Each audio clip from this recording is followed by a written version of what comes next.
सभी को सादर प्रणाम। आज हमारी स्वाध्याय एवं चिंतन की कक्षा 571 है और आज का जो विषय है वो है नारी महात्म्य प्रकरण प्रज्ञोपनिषद भाग 19। और आज का जो उद्बोधन होगा वो आदरणीय श्री एस सी सिंह साहब जी लेंगे। तो मैं उनसे विनती करता हूँ कि वो अपना उद्बोधन आरंभ करें। बहुत बहुत धन्यवाद। चलिए एक बार हम लोग गायत्री महामंत्र के माध्यम से चेतना से जुड़ करके तो आज के विषय पर स्वाध्याय चिंतन करें हम सब।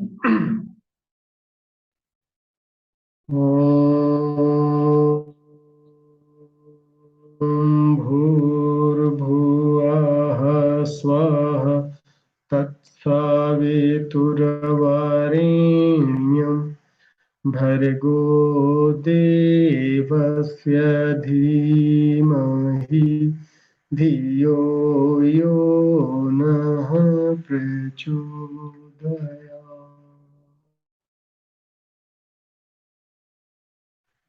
प्रणाम सभी को, इस कक्षा में उपस्थित सभी स्नेही स्वजनों साधकों को नमन बंदन। और आज की इस कक्षा में आप सबका हृदय से अभिनंदन। जैसा कि अभी अभिषेक जी ने बताया कि आज प्रज्ञोपनिषद का 19वां भाग है और आज का जो सब्जेक्ट है वो नारी महात्म्य है। और अगर हम प्रज्ञोपनिषद के अध्यायों के हिसाब से देखें तो प्रज्ञोपनिषद का दूसरा खंड चल रहा है जिसको हम परिवार खंड कह सकते हैं, परिवार मंडल कह सकते हैं। और इसका तीसरा अध्याय आज है, दूसरे खंड का तीसरा अध्याय। तो चूंकि परिवार प्रकरण में जो पहला अध्याय था वो परिवार व्यवस्था क्या होती है इस पर हम लोग चर्चा किए थे। दूसरे अध्याय में गृहस्थ प्रकरण क्या होता है। परिवार एक इशू है और गृहस्थ दूसरा इशू हो गया। और गृहस्थ में सबसे ज्यादा इंपॉर्टेंस जिसको मिलता है वो तीसरे अध्याय में नारी महात्म्य। गृहस्थी में जो विभिन्न अंग अवयव हैं, नारी हैं, पुरुष भी हैं, बच्चे हैं, वृद्ध भी हैं, सुसंस्कारिता संवर्धन भी है इसी के अंदर। ये सब अलग अलग अध्यायों के रूप में परम पूज्य गुरुदेव ने एक अभिनव रचना किया है और आज के जमाने के हिसाब से सूत्र दिया है। और ये सूत्र किस लिए है?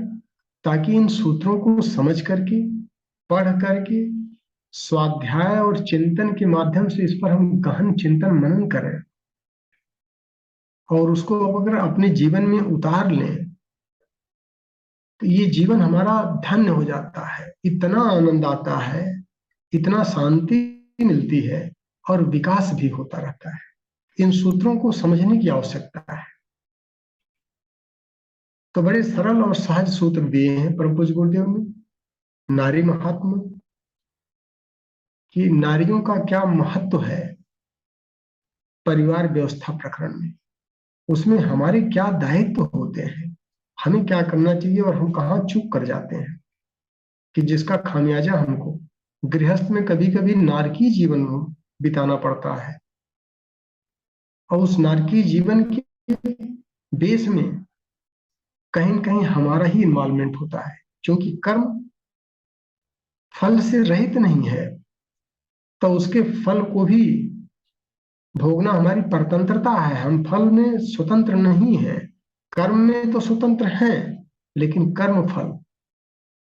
तो हम अगर इसके सूत्रों को समझ सकेंगे, सरलता में एडॉप्ट कर पाएंगे, तो इस पर मिलजुल करके जो परम पूज्य गुरुदेव ने इस तीसरे अध्याय में टोटल 84 श्लोक दिए हैं, नए श्लोक।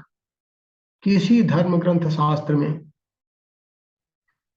ये श्लोक कॉपी नहीं की गई है, कहीं से नहीं कॉपी की गई है। अभिनव रचना है परम पूज्य गुरुदेव की, आज के परिप्रेक्ष्य में एप्लीकेबल है। तो इसको हम देखें अगर तो सबसे पहले हम लेके चलें कि आज नारियों की क्या स्थिति है वर्तमान में।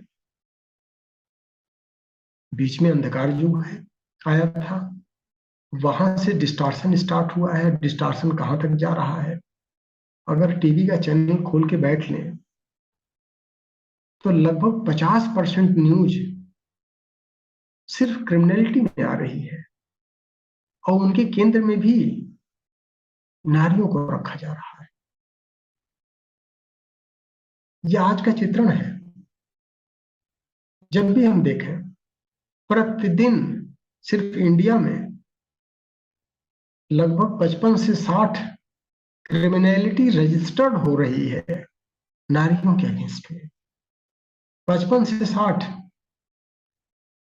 और जो नहीं रजिस्टर्ड हो रही है तो आप उसकी कल्पना कर सकते हैं कि आंकड़ा ज्यादा होगा।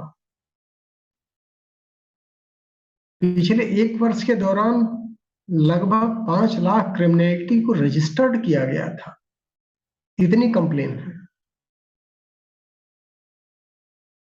और उसमें भी आजकल रोज टीवी का कोई न कोई, कभी निर्भया कांड चल रहा है तो कभी श्रद्धा का प्रकरण चल रहा है। आजकल श्रद्धा का प्रकरण चल रहा है टीवी हर चैनल। उसका हश्र हम लोगों को भुगतना पड़ता है समाज में, क्योंकि समाज का दायित्व भी हमारे ऊपर भी है, और यही धर्म है, व्यक्तिगत कर्तव्य और सामाजिक उत्तरदायित्व। तो हम उस विषय पर नहीं जाएंगे कि क्या कंडीशन है नारियों की, क्रिमिनलिटी की आज की तारीख में। तो लेकिन हम लोग थोड़ा भूतकाल में भी चले और इसके पीछे का जो दर्शन दिया गया है उसको भी समझने का प्रयास करें। क्योंकि मंत्रों में सर्वश्रेष्ठ मंत्र गायत्री मंत्र माना जाता है, गुरु मंत्र है। गुरु मंत्र इस परिप्रेक्ष्य में क्या दर्शन देता है, तत्व ज्ञान क्या है, अगर हम उसके कोर को समझ सकें तो उसका विस्तार तो किया जा सकता है। विस्तार पर कई किताबें लिखी जा सकती हैं। किताबें लिखना कठिन काम नहीं है, लेकिन उसके तत्व ज्ञान को समझना।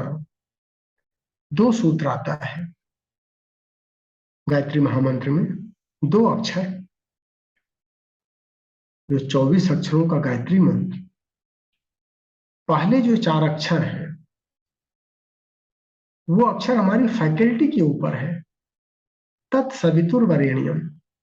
तत् ब्राह्मण संकेत के लिए, स क्षत्रिय संकेत के लिए, वी वैश्य संकेत के लिए, तू श्रमिक वर्ग के लिए। ये 4 हमारी फैकल्टी है, और चारों फैकल्टी एक ही व्यक्ति के डिफरेंट गुण होते हैं, उसी में निखार करना होता है। ये कोई अलग अलग व्यक्ति नहीं है कि ब्राह्मण अलग है, वैश्य अलग है, क्षत्रिय अलग नहीं। ये सब हमारे गुण होते हैं। कितने अंशों में हमने ब्राह्मणत्व को अडॉप्ट कर लिया, कितने अंशों में हमने क्षत्रियत्व को अडॉप्ट किया। तो ये जो पहले 4 अक्षर के बाद जो 5वां अक्षर आता है और छठा अक्षर आता है, वो सीधे नारी और पुरुष पर आ जाता है। तत्सवितु वरेण्यम। वरेण्यम में व अक्षर और रे अक्षर, ये तत्व ज्ञान के बारे में बता रहा है कि वह क्या है और रे क्या है। और ब और रे को अगर हम ध्यान से इसके तत्व ज्ञान को समझ सके तो फिर नारियों का महात्म अपने आप क्लियर हो जाएगा। फिर तो हमारे मनन चिंतन का विषय हो जाएगा कि जिस गहराई में चेतना की, जिस पराकाष्ठा पर जाकर के हम इसका चिंतन करेंगे, उतने ही हीरे मोती निकलते रहेंगे। वह अक्षर क्या कहता है पहले देखें। पहला अक्षर चारों फैकल्टी के बाद वह नारियों के लिए है। क्या कहता है वह अक्षर? वद नारीम बिना कौन्यो निर्माता मनुसंतते महत्तम रचना सकते स्वस्या नार्या ही ज्ञायता। अर्थात वद नारी, हे नारियों बताओ। नारियों से पूछा जा रहा है, उनके कर्तव्य के बारे में बोध कराया जा रहा है। वद नारीम बिना कोन्यो निर्माता मनुसंतते। इस मनुष्यों का निर्माण करने वाला नारी के अलावा कौन है, हे नारियों बताओ। अर्थात मनुष्यों का निर्माण नारी ही कर सकती है, नारी ही करती है। ये उसका दायित्व बन जाता है। महत्तम रचना सकते स्वस्या नारिया ही ज्ञायत्या। फिर उनको निर्देश देता है वेद।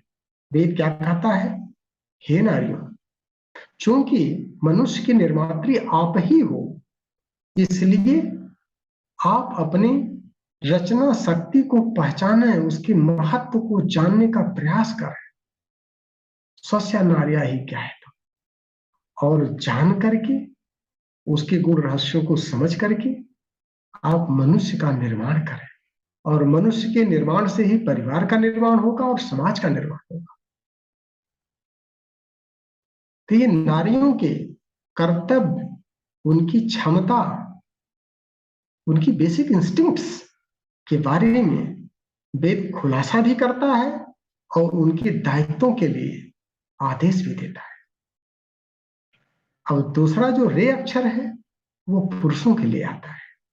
रे अक्षर क्या कहता है, रे वेव निर्मला नारी पूजनीयाम सताम सदा। ये तो ही सैव लोके अस्मिन् साक्षात लक्ष्मीर्मता बुधई। ये विद्वत जनों ने कहा है, पहुंचे हुए लोगों ने कहा है चेतना के धरातल पर। क्या कहा है, रे वेव निर्मला नारी।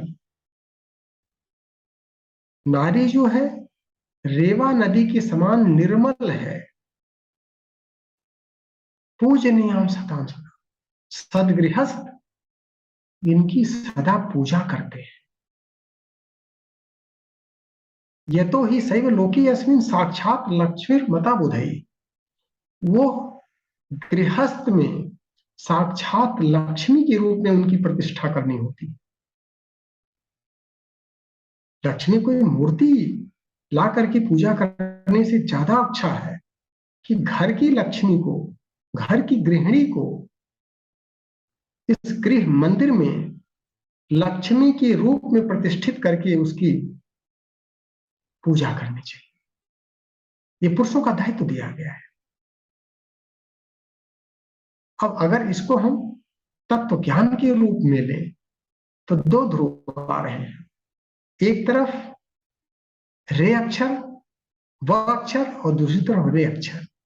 वह बताता है नारियों की क्वालिटीज को, कि उनके अंदर रचना शक्ति है, क्रिएटिविटी है, सृजन शक्ति है, इनोवेशंस हैं उनके अंदर। ये कैपेबिलिटी नारियों में है, पुरुषों में नहीं है। और दूसरी तरफ जब हम रे अक्षर पर जाते हैं, पुरुषों का जो दायित्व दिया गया है, वहां पर भी एक गुण बताया जाता है नारियों का। रेवा नदी के समान निर्मल है। रेवा नदी की क्या खासियत है, रेवा मतलब नर्मदा।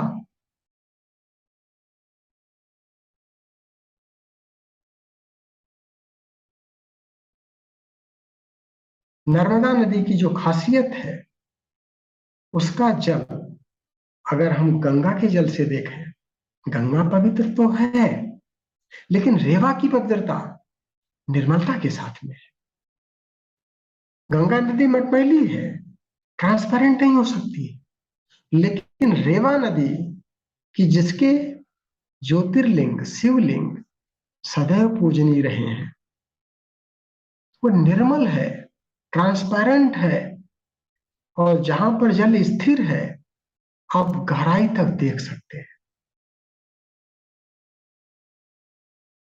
ऋषि क्यों तुलना करते हैं रेवा नदी से, इसलिए करते हैं कि जो महिलाओं का अंतःकरण है, मन बुद्धि चित्त अहंकार,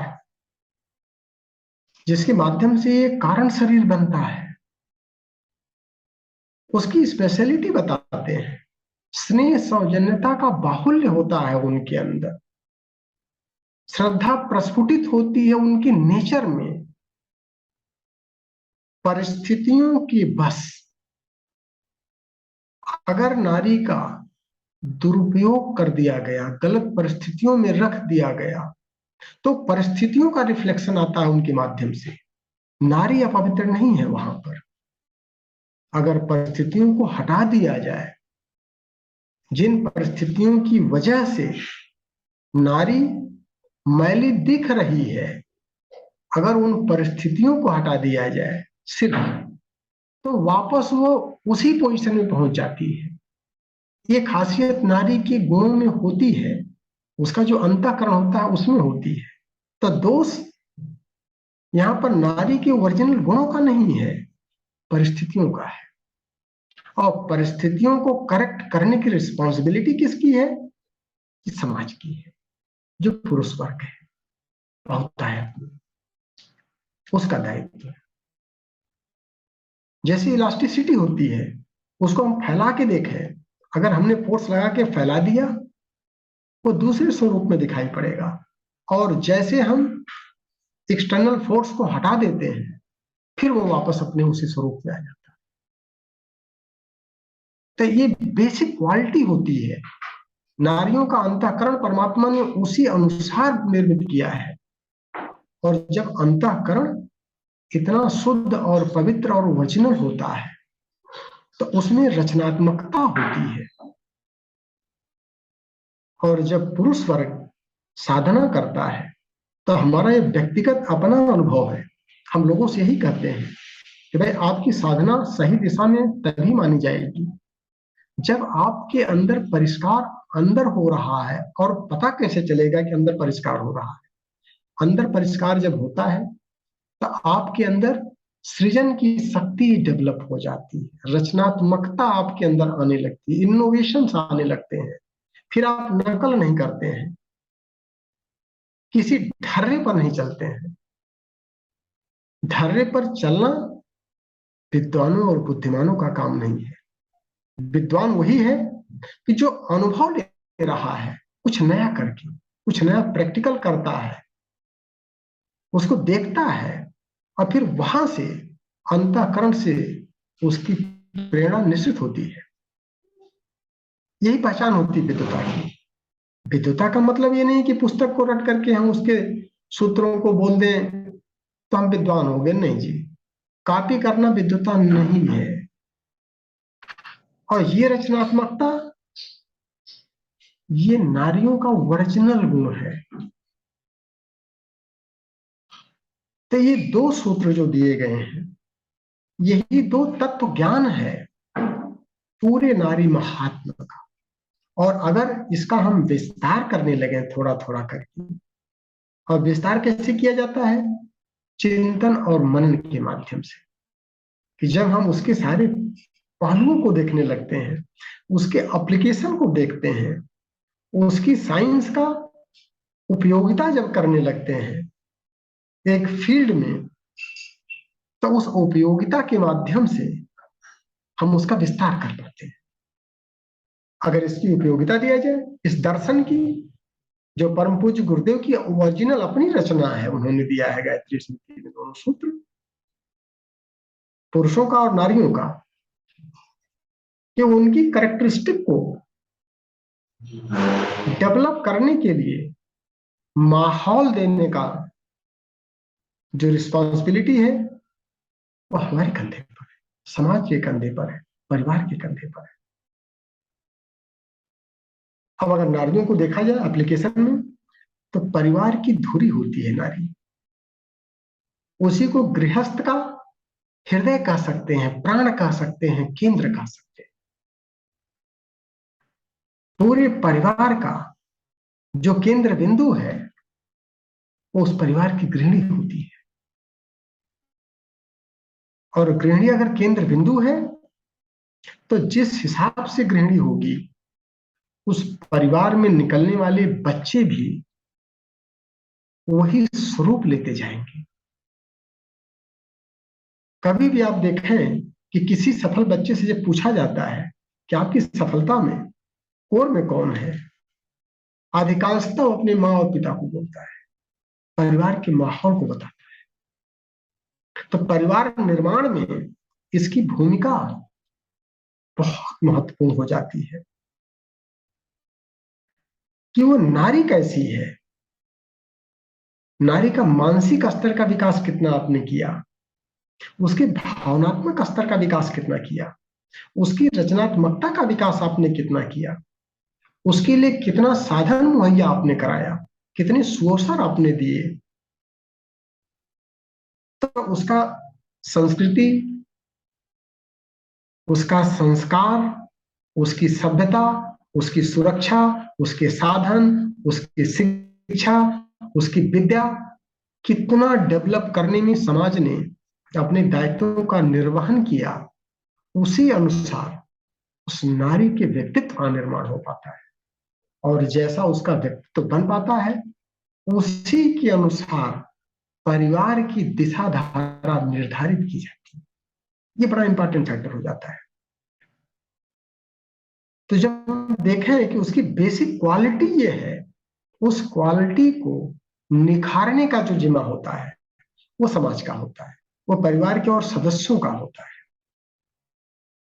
अब अगर उसका गुण देखें तो स्नेह सौजन्य की बहुलता उसके अंदर होती है, क्योंकि उसका अंतःकरण, मन बुद्धि चित्त अहंकार श्रद्धा से परिपूरित होता है, प्रेम से लबालब भरा रहता है।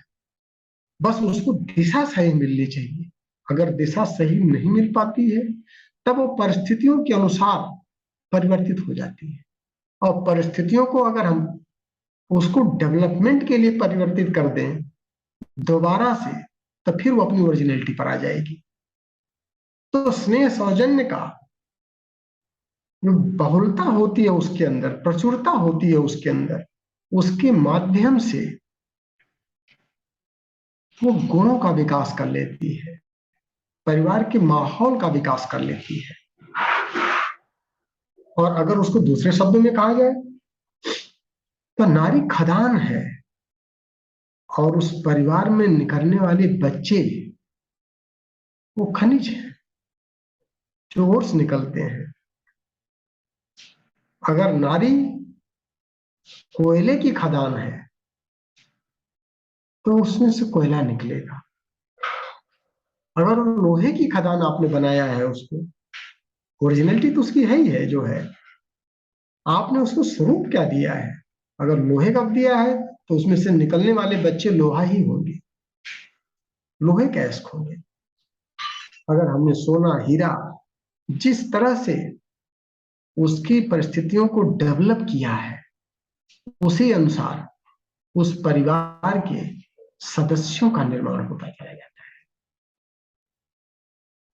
यह भी देखा जाता है कि अपने इस स्नेह सौजन्य की बहुलता की वजह से सिर्फ बच्चों का ही निर्माण नहीं करती है जननी, जिस बच्चों को पैदा करती है, अपितु उसके संपर्क में आने वाले जितने लोग होते हैं, चाहे उससे बड़े हों चाहे उससे छोटे हों, उनका भी प्रभाव बदल जाता है, उनका भी स्वभाव परिवर्तित होने लगता है। केंद्र में अगर नारी का डेवलपमेंट हमने प्रॉपर कर दिया है तो वहां पर भी वो खदान का काम करती है। उसमें से निकलने वाले खनिज, चाहे वो पति ही क्यों न हो, चाहे उसका पिता ही क्यों न हो, पिता को भी अपने बच्चियों से सीखने का मौका मिलता है, क्योंकि उसको ओरिजिनलिटी होती है। पिता के पास भी अगर उसकी बच्ची आकर के सिर्फ सिर पर हाथ रख देती है, वो भी राहत से भर जाता है। तो इस तरह के प्रैक्टिकल को हमको करना चाहिए। अगर हम करेंगे तब फिर परम पूज्य गुरुदेव के ये सूत्र जो दिए गए हैं वह और रे अक्षर की व्याख्या के स्वरूप में उसका एप्लीकेशन समझ में आने लगेगा। और परिस्थितियों के अनुसार ही जब खदान और खनिज की बात आती है तो नारियों को 3 रूपों में डेवलप किया जा सकता है। वो जैसी परिस्थिति हम उसको दे सकते हैं। उत्कृष्ट स्तर की नारियां, मध्यम स्तर की नारियां और हे स्तर की नारियां। उत्कृष्ट स्तर की नारियां जो होती हैं वो अपने परिवार को टोटली नया स्वरूप दे देती हैं, जो डिजायर्ड होता है, जिसमें हम उम्मीद करते हैं कि देवत्व का संवर्धन होगा, स्वर्ग जैसा माहौल होगा। क्यों? क्योंकि उनके अंदर रचनात्मकता की शक्ति होती है। अगर उनको अपना व्यक्तित्व का निर्माण करने में हमने शोषण दिया है, उनके स्वास्थ्य का ख्याल रखा है, उनकी शिक्षा का ख्याल रखा है, उनके संस्कारों का ख्याल रखा है, उनकी सुरक्षा का ख्याल रखा है, तो वो रिटर्न में इससे कई गुना हमको वापस कर देती हैं, परिवारों का निर्माण करके। और उस परिवार के हर सदस्य के स्वभाव में परिवर्तन आने लगता है। और परिवर्तन के पीछे और क्या होता है? स्नेह सौजन्य की बहुलता। और अगर स्नेह सौजन्य की बजाय रूखापन आ गया है, तांडव आ गया है, तो इसका मतलब कहीं न कहीं उस नारी को बनाने में जो माहौल मिलना चाहिए था, वो नहीं मिला है।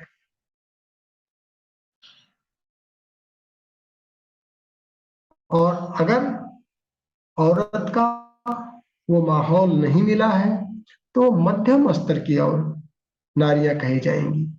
सामान्य परिवारों को सामान्य ढंग से चलाने वाले, नकल करके जैसे और परिवार चल रहे हैं, बस ठीक है, कुछ खुशी से कुछ दुख से मिश्रित परिवार चलता रहेगा। और अगर हे स्तर की नारियां हैं, उनके पोषण में, उनके पालन में अगर पिता ने अपने दायित्वों का निर्वहन नहीं किया है, तो कहीं न कहीं वो बच्चे गलत दिशा में भटक जाते हैं, उनका समुचित विकास नहीं हो पाता है। और जब विकास नहीं हो पाता है, तो वो गलत दिशा में चली जाती है, और उसकी वजह से समाज में भटकाव आ जाता है। समाज फिर दूसरे स्वरूप में उनका दर्शन करने लगता है। तो हम लोगों को देखने की आवश्यकता है कि परिस्थितियां हमने किसके अनुसार रखा है। हेय स्तर के अनुसार रखा है, मध्यम या उत्कृष्ट के अनुसार रखा है। और इसके अगर आगे चलते हैं, तो नारियों में प्रधानता तर्क की नहीं, भाव की होती है।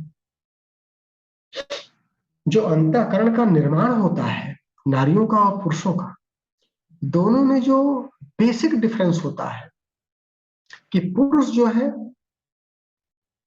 वो ज्ञान प्रधान या तर्क प्रधान कह सकते हैं, तार्किक होता है। और जो नारियां होती हैं, उनका जो अंतःकरण होता है वो श्रद्धा से लबालब भरा होता है, तो वो भाव प्रधानता उनकी होती है। उनको तर्क के माध्यम से नहीं समझाया जा सकता है, लेकिन स्नेह और प्रेम के माध्यम से पूरा उनको टर्न अराउंड किया जा सकता है। तो ये जो बेसिक मिस्टेक इंसान करता है कि नारियों के साथ में जब हम सहजीवन रहने लगते हैं, अपनाते हैं, तो हमारे संबंध में मधुरता कैसे बढ़े, इसके लिए अपने को भाव प्रधानता को महत्व देना पड़ेगा, तर्क को नहीं। तर्क में फिर तू मैं, और फिर हमारी दिशा भटक जाएगी। और भावी जो युग आने वाला है, जिसको हम प्रज्ञा युग कहते हैं, वो प्रज्ञा युग का आधार ही भाव प्रधान है। क्योंकि प्रज्ञा में प्रखरता तभी आती है जब हमारी श्रद्धा सजल होती है। साधकों के लिए ये विज्ञानमय कोश की बात होती है कि जब हमारे अंदर हमारे स्वाभाविक गुण में ममता, करुणा, आत्मीयता, दया, उदारता, सहानुभूति, समानुभूति, ये संवेदनात्मक गुणों का जब विकास होने लगता है, तब हमारी दृष्टि जो है वो परिमार्जित, परिष्कृत होती है, और बुद्धि में शुद्धि आने लगती है, विवेक जागृत होने लगता है। फिर हम संसार को भी और स्वयं को भी पूर्णता में और यथावत दर्शन करने लगते हैं, रेसा रेसा क्लियर होने लगता है। यथावत पूर्णतो ज्ञानम संसारस्य च स्वस्य च अनूनम इत्येव विज्ञानम प्रोक्तम विज्ञान वेत्तृभिः। फिर विशिष्ट ज्ञान व्यक्ति के अंदर उतरने लगता है और उस ज्ञान को ही स्थित प्रज्ञता की स्थिति कहते हैं, अवस्था कहते हैं। उसी को प्रज्ञा बुद्धि कहते हैं। और प्रज्ञा बुद्धि का बेस क्या है? श्रद्धा की सजलता। जब हमारा प्राण संवेदनात्मक स्तर पर विकास करने लगता है, दूसरे के दुख को सुन करके, देख करके अगर हमारी करुणा में उबाल आ जाता है, श्रद्धा में सजलता आ जाती है, तो ऐसी स्थिति में ही विवेक जागृत हो पाता है। वहां तर्क काम नहीं करता है और इसी की प्रधानता होगी, क्योंकि डेवलपमेंट हो रहा है, पूरे विश्व का डेवलपमेंट हो रहा है। डेवलपमेंट मतलब फिर फिजिकल डेवलपमेंट नहीं, स्पिरिचुअल पर भी डेवलपमेंट हो रहा है। डेवलपमेंट किधर जाएगा, उसकी सही दिशा क्या होगी, उसी की सही दिशा की कल्पना जो परम पूज्य गुरुदेव ने दिया है, उसी को प्रज्ञा युग कहते हैं। जहां पर दूसरे के लिए हमारे हृदय में एक वेदना जागृत हो जाए, सभी लोग संवेदना में पूरी तरह लबालब भर जाए, ऐसे प्रज्ञा युग की कल्पना की गई है। इसका मतलब क्या हुआ कि आने वाला जो युग है वो नारी प्रधान युग होगा, भावना प्रधान युग होगा। और हम सब देखेंगे और अदर देख भी रहे हैं कि नारियां ज्यादा सफल हो जा रही हैं। जब भी रिजल्ट निकलते हैं, लड़कियों के रिजल्ट अच्छे जाते हैं एज कंपेयर टू लड़कों की। सारी समस्याओं का समाधान भावनाशीलता में आएगा, तर्क में नहीं आएगा। तर्क तो हार जाएगा आगे चलकर। पीछे तर्क प्रधान था, लेकिन आगे भावना प्रधानता होगी। इसलिए नेतृत्व धीरे धीरे करके जो ट्रांसफॉर्मेशन होता जा रहा है, उसमें नेतृत्व की क्षमता नारियों में विकसित होती जा रही है। किसी भी फील्ड में हम देख लें, चाहे प्रोफेशनल फील्ड हो, चाहे पर्सनल फील्ड हो, डिप्लोमेसी हो, एडमिनिस्ट्रेशन हो, जुडिशरी हो, कहीं भी देख लें, नारियां बहुत तेजी से आगे जा रही हैं और उनका परफॉर्मेंस पुरुषों के कंपैरिजन में बेटर आ रहा है। रिजल्ट भी उनके अच्छे जा रहे हैं। अगर हम पूर्व काल में देखें तो पूर्व काल में जो नारियों की स्थिति हुई है, जिसको हम अभी अंधकार युग कह सकते हैं, बहुत पूर्व में जाने की आवश्यकता नहीं, वैदिक काल की बात नहीं कर रहे हैं, जस्ट पूर्व में आधी पॉपुलेशन को हैंडीकैप्ड करके रख दिया गया, विकास का मौका नहीं दिया गया। किस स्वरूप में आया? दो अतिवाद, एक्सट्रीम पॉइंट दो रखे गए। अगर आप समाज को ध्यान से चिंतन करें, दो एक्सट्रीम पॉइंट, एक तरफ नारियों को, जो आधी आबादी हम कहते हैं, अशिक्षित रखा गया, प्रॉपर एजुकेशन नहीं दिया गया, संस्कार नहीं डेवलप होने दिया गया, जानवरों से भी बदतर उनकी कंडीशन करके कॉन्फाइन कर दिया गया एक कोने में। आप एक घर की चारदीवारी में बंद रहेंगी, बाहर नहीं आ सकती, पर्दे में रख दिया गया। आपका न चेहरा कोई दूसरा देखेगा और न आप दूसरे का चेहरा देखेंगे। समाज में क्या हो रहा है आपको कोई लेना देना नहीं। घूंघट प्रथा, पर्दा प्रथा, दहेज प्रथा और न जाने कितनी कितनी प्रथाएं एडॉप्ट की गई, पूरी तरह से हैंडी